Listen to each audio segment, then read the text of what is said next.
श्रीकृष्ण म्हणतात, ज्याने तुमच्यासोबत वाईट केलं ना त्याला तुम्ही माफ करा, पण विसरू अजिबात नका. माफी म्हणजे दुर्बलता नसते, तर ती तुमच्या मनाच्या ताकदीची ओळख असते. राग धरून चाललं ना तर आपलं आयुष्य आपल्याला जड वाटायला लागतं आणि आपली वाट चुकू शकते. पण त्या चुकीला विसरून जाणं म्हणजे त्याच चुकीला पुन्हा संधी देणं ठरतं. त्यामुळे आठवण जपली की शहाणपण जागं राहतं. अनुभव लक्षात राहिला की सीमा आपोआप आखल्या जातात. माफी दिल्याने मन हलकं होतं आणि आत्मा शांत होतो. आणि त्या गोष्टीला विसरून न दिल्याने स्वतःची किंमत आपल्याला कळते.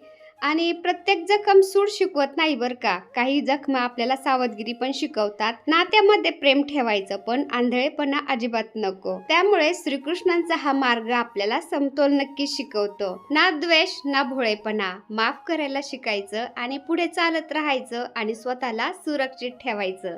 नमस्कार, मी छाया. आपल्या सर्वांचं आपल्या आणखीन एका नवीन व्हिडिओमध्ये अगदी मनापासून स्वागत करते. तर परवाच्या व्हिडिओला तुम्ही सगळ्यांनी भरभरून प्रेम दिलं, त्यासाठी मनापासून आभारी सर्वांची. आता जी मशीन आहे कपडे शिवायची ना, तर ती स्टोरूममध्ये ठेवलेली होती. ती धूळ खात पडली होती, त्यामुळे तिला जरा बाहेर काढलं. मी साफसफाई केली तिची, थोडंसं घरातलं काम आवरलं आणि आता फौजी साहेबांनी मी निघलो होतो नर्सरीमध्ये. कारण थोडे दिवस झाले ना, 1-2 महिने आम्हाला नर्सरीमधून एक महिना चक्कर मारावी लागती. नर्सरीला भेट देऊन नर्सरीमधून 2-4 झाडं जरी घेऊन आलो ना घरी, तरी पण एकदम छान वाटतं, मन एकदम फ्रेश होतं. आणि कसं आहे ना, आता उन्हाळ्यामध्ये सगळीकडे असं भकास वाटतं, हिरवं राहत नाही. आणि आपलं गार्डन जर हिरवंगार असलं ना, एकदम छान वाटतं. त्यामुळं म्हणलं चला नर्सरीतून 1-2 झाडं घेऊन येऊ आपण फुलांचे.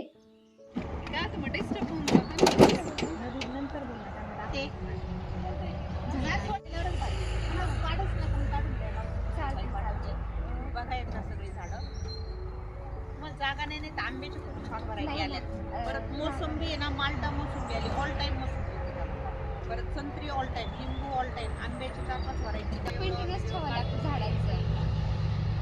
मेंटेनन्स पण आणि घरात पण किती क्लीन असते सर, म्हणून घराचं पण आहे बरं का, 50% नाही नाही, त्यांचा खूप मोठा खारीचा वाटा आहे.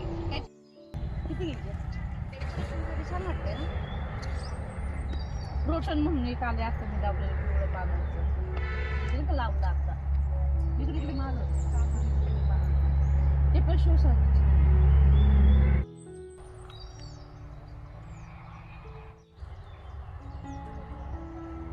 ठीक आहे, मस्त आहे ते.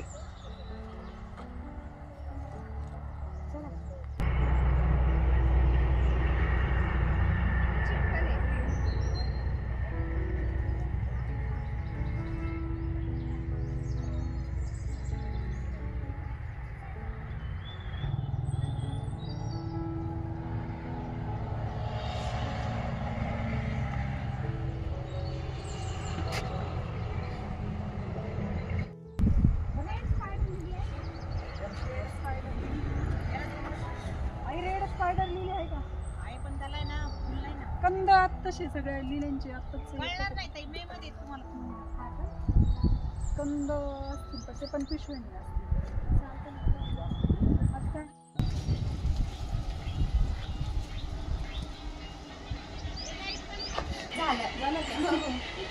हरिवंगा मँगो खूप छान आहे हा पण.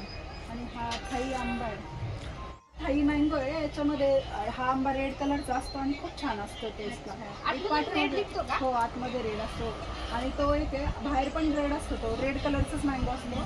मियाझाकी आणि त्याच्या पाठीमागे बारी फोर म्हणून मँगो आहे, ती पण थाईला याची व्हरायटी इंडोनेशियाची. आणि ते दोनदा येतात वर्षातून, हा बारी फोर आणि बारी 11, ते पण चांगलं आहे. लाल कलरचे पानं आहेत. असा कलर ना, असाच फळाचा कलर असणार.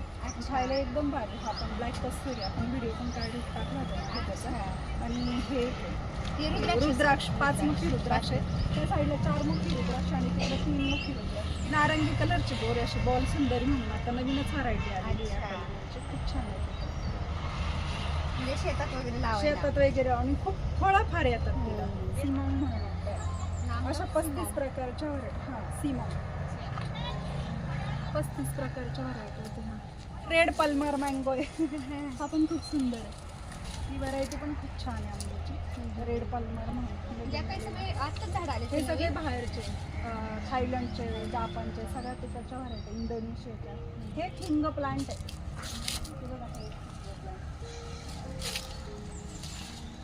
म्हणजे काय याचं हे खासियत? हिंग, हे बघा हिंग नाही का खाण्याचं हा हिंग, हा हा. हे जास्त नको. हा कोणतं नाही ह्याच्यावरती हे करून बघा, तुम्हाला लगेच त्याचं smell आहे. असं थोडंसं हे करायचं, क्रश करा, वास घ्यायचा. हिंग, त्याचं हिंग तयार करायचं. तो हिंग आणते. 1 किलोमध्ये फक्त 10 जांभळ बसतात, 10 जांभळ. अरे बापरे, म्हणजे मोठं हो, मोठं जांभळ असतं ते. त्याला 10 kg नवीन व्हरायटी. 10 kg जांभळ. All spicy. हां, तुमच्या व्हिडिओमध्ये बघितलं. हो, छोटे छोटे आणि व्हाईट कलरचे असते, खूप छान. त्याला पण हे पण नवीन प्रकारचे आंबे आहेत सगळे. ते एक मोसंबी पाहिलीच असेल ना तिथं तुम्ही, माल्टा म्हणून, हा पण खूप छान. रेड डाय. त्यातलं शुभ असतं ते झाड, मिळत नाही उलट लोकांची रुद्राक्ष येतात त्याला. हे मोठं होतं असं. तर ही नर्सरी नगर पुणे रोडला केडगावमध्येच आहे. तर झाडं घेतले आम्ही. त्यानंतर आलो आम्ही पूजेचे साहित्याच्या दुकानामध्ये. तिथून थोडंसं मला धूप वगैरे घ्यायचं होतं.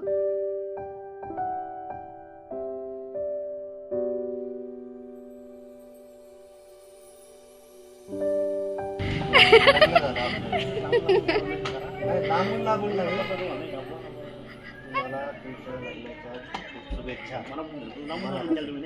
लांबून लांबून नाही, आमची मजबुरी होती, आम्ही येऊ नाही शकलो. बाहेर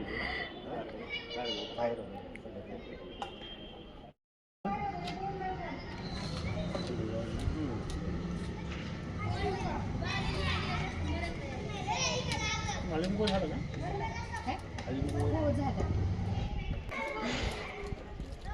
तुला थोडंसं जुनं हो गया, मग थोडीशी ओळख होईल.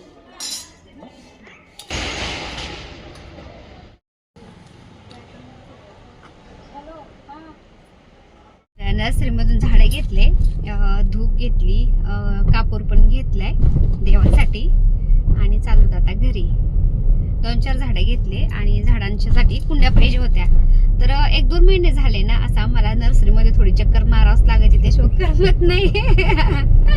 आहे ना, हरवल्यासारखं वाटत. हा. आता मी नव्हते बोलले बरं का नर्सरीमध्ये चला म्हणून, फौजी साहेबच बोलले चला आपण नर्सरीमधून चक्कर मारू. हरवल्यासारखं वाटत. हा, काहीतरी चुकलंय आपलं. चुकले. चला, तर आलो आम्ही घरी. आता गाडीमधून झाडं काढायचे ना, फौजी साहेब आता म्हणतात खूप कंटाळा आलाय मला. झाडं नंतर काढू म्हणले आता गाडीमधून, नंतर ना 1 तासानंतर आराम केल्यावर. आता आराम. आता आराम का मामला आहे ना. हम्म. आता आराम करायचा आहे. दुपारी थोडस थकल्यासारखंच होतं, थोडासा आराम करावाच वाटतो आहे ना. मग चला थोडासा आराम करू, त्यानंतर मग थोडं झाडांचं पाहू आहे ना. झोपू दे त्याला, का रे मागाचा झोपायला रग घेऊन बसलाय. ए, तुला तर लेकरू झोपलं होतं ना माझं. हे पा ते सागर झोपला होता कंबळ घेऊन, त्याच्या अंगावरचं काढून घेतलं आणि चाललाय घेऊन. झोपलं होतं माझं लेकरू चांगलं ना, खडूस. तुम्ही आल्यानंतर झोपलाय. हा ना, त्याला म्हणतो इथं हॉलमध्ये नको झोपू, रूम मध्ये चल झोपायला.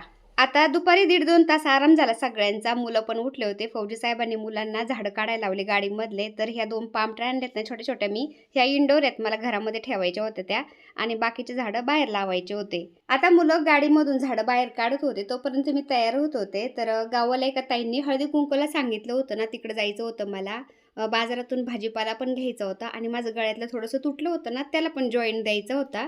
तर घरून निघाल्यानंतर पहिला मी थोडासा पटकन भाजीपाला घेतला. तिथं काहीच नाही शूट घेतलं मी, कारण उशीर होणार होता ना, त्यामुळे मग फौजी साहेब म्हणले पटापटावर. तर मग भाजीपाला घेतला आणि गळ्यातल्याला सोनाराची तर जॉईन दिला, पण तिथं सोनाराची शूट नाही घेता येत, कारण त्यांचं सेफ्टीचं असतं थोडंसं नाही का, त्यामुळे तिथं शूट नाही घेतलं मी. त्यानंतर मग आले हळदी कुंकूला गावाकडल्या वहिनींच्या इथं. हळदी कुंकू झाल्यानंतर मला डायरेक्ट घरी जायचं होतं, स्वयंपाक पण करायचा होता. घरी आल्यानंतर मी लागले स्वयंपाकाला. आणि काय झाले आता थंडीमध्ये मेथीचा सीझन असतो ना, एवढी मेथी खाल्ली ना, ॲक्च्युली काय झाले मेथी खाऊ खाऊ कंटाळा आलाय बरं का. त्यामुळं म्हणलं आता मेथीच्याच भाजीचं काहीतरी वेगळ्या पद्धतीने आपण ट्राय करू. तर मी वाटण काढलं, हिरवी मिरची, लसण, अद्रक, जिरी. तर हे सगळं थोडं थोडं पाणी घालून मी पेस्ट तयार करून घेतली. आणि मेथीची भाजी निसली होती राजूनी, तर ती धुवून मी बारीक चिरून घेते. आणि मेथी चिरून झाल्यानंतर मेथीमध्ये आता मी हळद घालते थोडीशी, आणि 1 चमचाभर लाल मिरच पावडर घातली, कारण हिरव्या मिरच्या पण मी थोड्याशा घातलेल्या आहेत ना, त्यामुळे तिखट कसं होईल त्यानुसारच आपण थोडंसं प्रमाणात तिखट घालायचं. तर चवीनुसार मीठ पण घातलं मी त्याच्यामध्ये. आणि आता हे जी पेस्ट बनवून घेतली होती ना, अद्रक, लसण, हिरवी मिरची आणि जिरी, तर त्याची पेस्ट पण घालते आता याच्यामध्ये. आणि मस्त ती मेथी ना चांगली ती चुरून घ्यायची. मीठ घातल्यामुळं काय होतं, त्या मेथीला पाणी सुटतं चांगलं आणि ती मेथी सॉफ्ट होती. आणि आपले पराठे म्हणा, थालीपीठ म्हणा, तर धपाटे ते छान येतात मेथीचे, नाही का. नाहीतर मग ते आपण चुरून घेतली नाही ना मिठामध्ये, ती मेथी त्याच्या काड्या काड्या राहतात आणि मग ते धपाटे चांगले येत नाही. आता अर्धी वाटी दही आणि अर्धी वाटी मी बेसन पीठ पण घातलं त्याच्यामध्ये आणि सगळं एकजीव करून घेतलं. आता याच्यामध्ये आपण तीळ घालू शकतो किंवा ज्वारीचं पीठ, गव्हाचं पीठ, बाजरीचं पीठ असं मिक्स पिठं पण घालू शकतो. तर तीळ नाही घातले मी, कारण मुलं काय बोलते दाताखाली ते टस लागतात तीळ, त्याच्यामुळे नाही घातले. आता आपल्याला किती जणांचा स्वयंपाक करायचा आहे त्यानुसार आपण गव्हाचं पीठ घालायचं आणि चपात्याला आपण जसं पीठ मळतो ना, अगदी त्याचप्रमाणे आपण पिठाचा गोळा करून घ्यायचा आणि चपात्या लाटायच्या. आणि धपाट्यासारखं जर करायचं असेल आपल्याला ना, तर आपण त्याच्यामध्ये थोडासा कांदा पण कापून घातला तरी पण चालतं. आणि गव्हाचं पीठ, ज्वारीचं पीठ, बाजरीचं पीठ, बेसन पीठ असे 3-4 पिठं मिक्स करून त्याच्यामध्ये कालून घ्यायचं. थोडंसं सैल पीठ ठेवायचं आणि एखाद्या कापड्यावरती थापायचं आणि तव्यावर टाकायचं धपाट्यासारखं. तर ते पण छान लागतं. पण मला चपातीसारखं करायचं होतं ना, दह्याबरोबर खाण्यासाठी पराठ्यासारखं, त्याच्यामुळं मी असंच केलं. तर एकदम असं छान पीठ झालं होतं. आणि मी पिठाचा गोळा घेऊन असं पिठामध्ये थोडंसं कोरड्या पिठामध्ये बुडवलं आणि चपात्यासारखं लाटत होते ना, खूप छान ते लाटलं जात होतं, चिपकत पण नव्हतं. मेथीच्या भाजीवर आहे ना सध्या असा थोडासा काळपट मवा पडल्यासारखा झाला होता, त्यामुळे मी 7-8-10 दिवस मेथीची भाजी आणलीच नव्हती. पण आता थोडासा मवा कमी झाल्यासारखा झालाय. आणि 1-2 ताईंनी मला कमेंटच्या माध्यमातून सांगितलं होतं की मेथीची भाजी आणली ना थोडीशी अशी झटकून घ्यायची. तर तसंच मी झटकून घेतली आणि छान निसून धुवून घेतली, तर तो मवा सगळा निघून गेला.